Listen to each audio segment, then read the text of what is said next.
नमस्कार साथियों। साथियों, इस टॉपिक में आपको बताएंगे कई लोग जो है रजिस्ट्री में जो है थोड़ी गलतियां कर रहे हैं और उसकी वजह से रजिस्ट्रियां कैंसिल हो रहे हैं और एक व्यक्ति जो है लगभग 18 लाख रुपए का नुकसान भी हुआ। अब है क्या एक्चुअली नियम, वो जान लीजिए। साथियों, पहले तो ऐसे ही रजिस्ट्रियां हो जाती थी, ठीक है, और लोग भी ईमानदार हुआ करते थे, लेकिन अब ज़माना बदल चुका और नियम भी चेंज हो चुके हैं। ठीक है, अब देखिए यहाँ पे आप एक चीज़ और, अगर आप कोई भी कानूनी सलाह लेना चाह रहे हैं विशेषज्ञ द्वारा, ठीक है, तो कॉन्टैक्ट नंबर वीडियो के डिस्क्रिप्शन में मिल जाएगा। या साथियों, आप कोई ज़मीन खरीद रहे हैं और उसका डॉक्यूमेंट्स आप चेक करवाना चाह रहे हैं, जैसे मान लीजिए इसकी खतौनी सही है कि नहीं, दाखिल खारिज, डबल रजिस्ट्री तो नहीं हुई, अंश से अधिक विक्रय तो नहीं हुआ, ठीक है, सार्वजनिक संपत्ति रजिस्टर, जैसे मान लीजिए ज़मीन सरकारी तो नहीं, विवादित तो नहीं, कोई केस तो नहीं चल रहा, तो ये चीज़ें भी आप चेक करवा सकते हैं। ठीक है, तो ज़मीन खरीदने समय ये सारी चीज़ें चेक करें और आप करवा भी सकते हैं। अब देखिए दिक्कत क्या हो रही।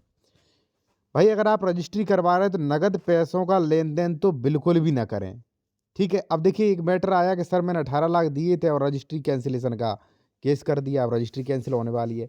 अब यहाँ पे देखिए लिखा है कुल जरे 18 लाख रुपए नगद टुकड़ों में प्राप्त, पहले ही प्राप्त कर लिया है।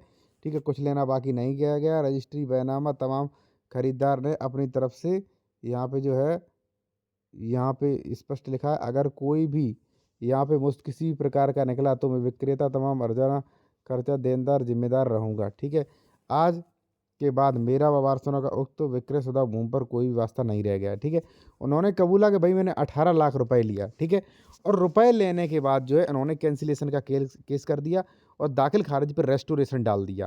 ठीक है ना, अब दिक्कत ये है भाई, कैसे प्रूफ करेगा नगद वाला रुपया कि 18 लाख हमने दिया है, और वीडियो भी अगर होगा तो वो कहेगा नहीं 18 लाख दूसरी चीज़ का दिया है।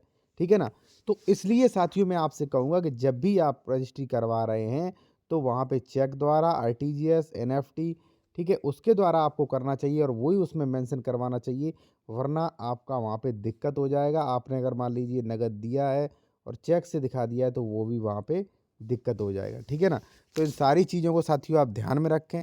ठीक है ना, वरना बहुत बड़ा मिस्टेक हो सकता है और आपकी रजिस्ट्री भी कैंसिल हो सकती है। कहने का मतलब, सबसे पहले देखिए, सबसे पहले तो आप ज़मीन के डॉक्यूमेंट्स वेरिफिकेशन करिए, ये चीज़ें, ठीक है ना। उसके बाद जो है आप जो भी पैसे का लेन देन है वो नगद ना करके आप एनएफटी, आरटीजीएस से करें या चेक से करें। ठीक है, और चेक फर्जी ना खुलवाएं कि फर्जी खुलवा दिया, लेन देन कोई हुआ नहीं, रजिस्ट्री कैंसिल हो जाएगी। और सबसे बड़ी बात, बिना प्रतिफल की रजिस्ट्री जल्दी शून्य होती है।